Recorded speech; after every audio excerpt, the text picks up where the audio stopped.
Tales from Fufu's Forest, The Healing Hand of God. You can start to learn Chinese in this book. You will encounter several Chinese words. I will pronounce them for you now. Yesu, Jesus. Shou, hand. Cha, tea. Pern yo, friend.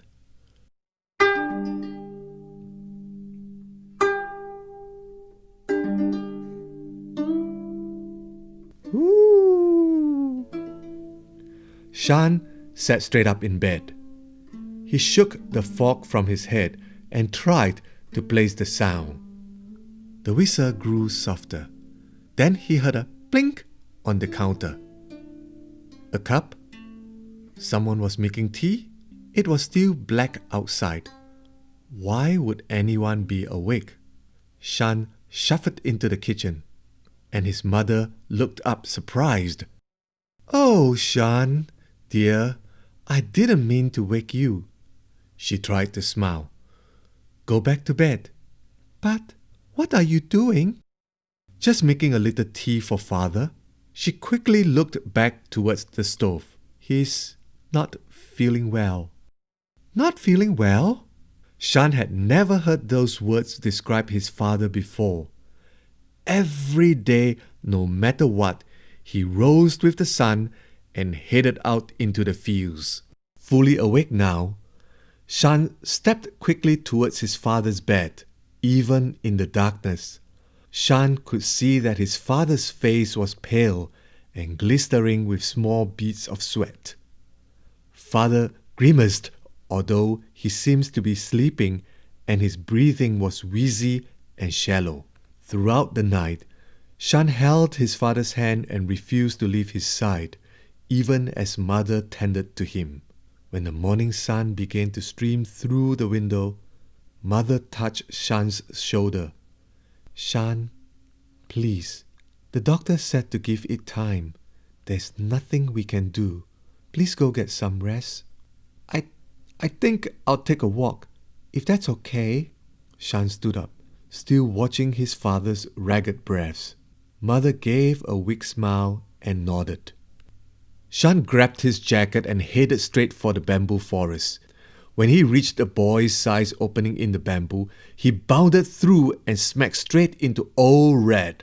"Well, hello, Master Shan." The red panda steadied himself with his walking stick. "To where are you going so quickly?" Shan caught his breath and looked around. "I really don't know." Tears began to well up in his eyes. Old Red placed both hands on the walking stick and looked directly at the boy. "Then, perhaps we shall go together, Panyo." "Cha?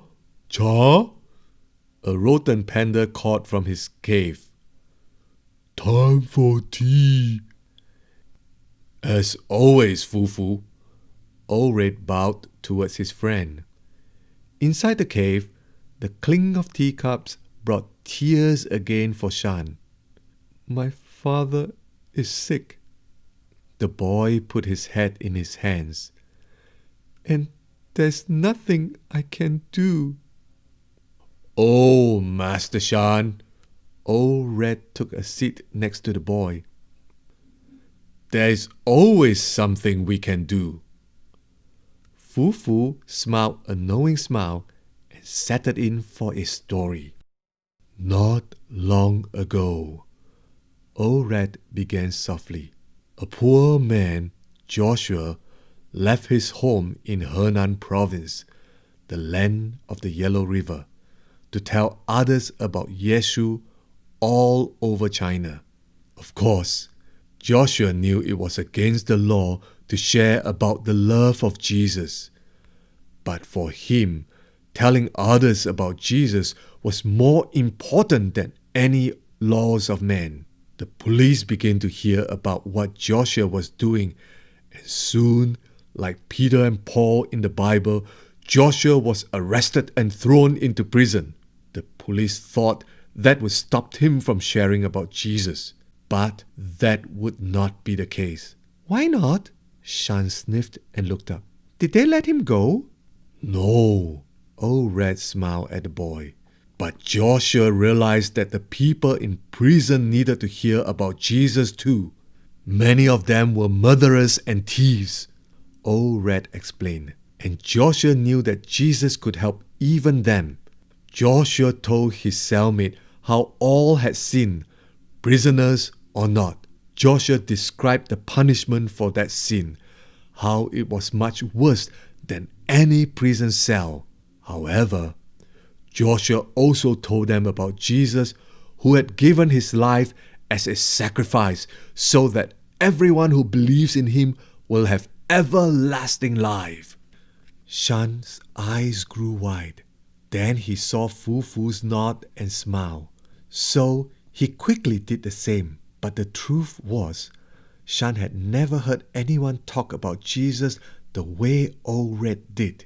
He had heard whispers at school, but his parents had never dared to mention the name.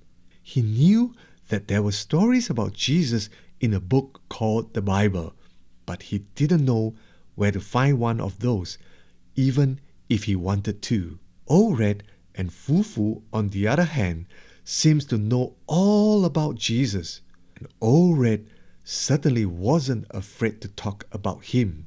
Shan jotted back to attention. Old Red had stopped talking and was looking straight at him.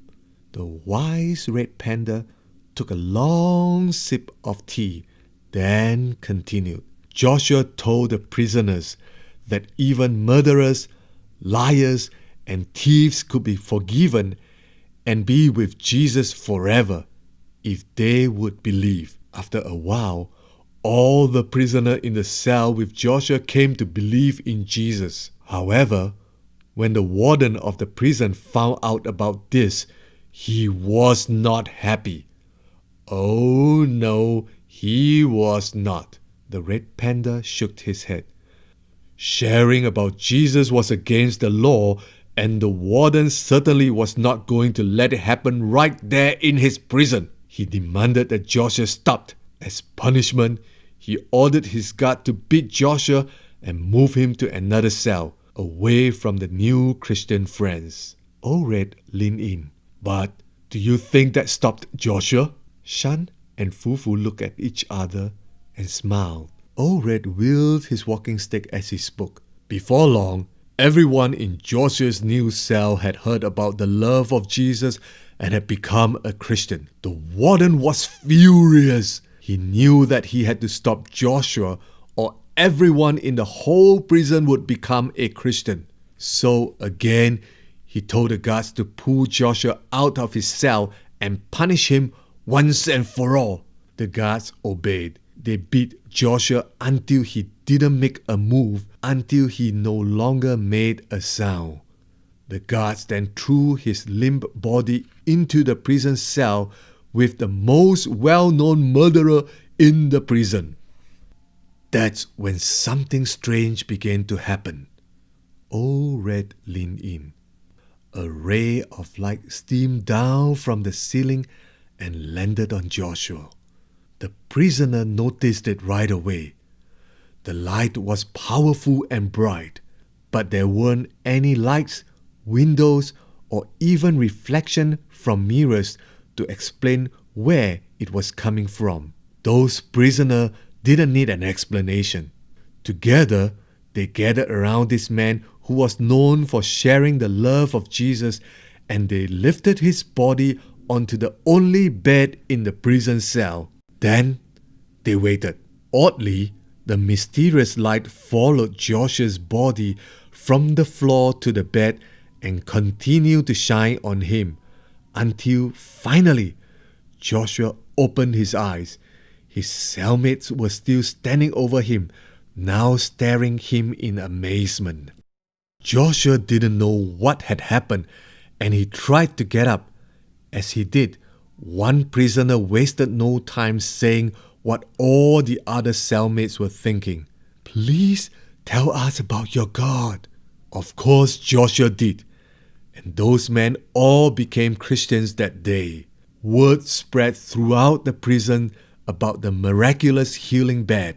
Prisoners said that if they were to lie in the same bed where the light has shined on Joshua, then you too will be healed. Many sick people came to lie in that bed, and many sick people were healed.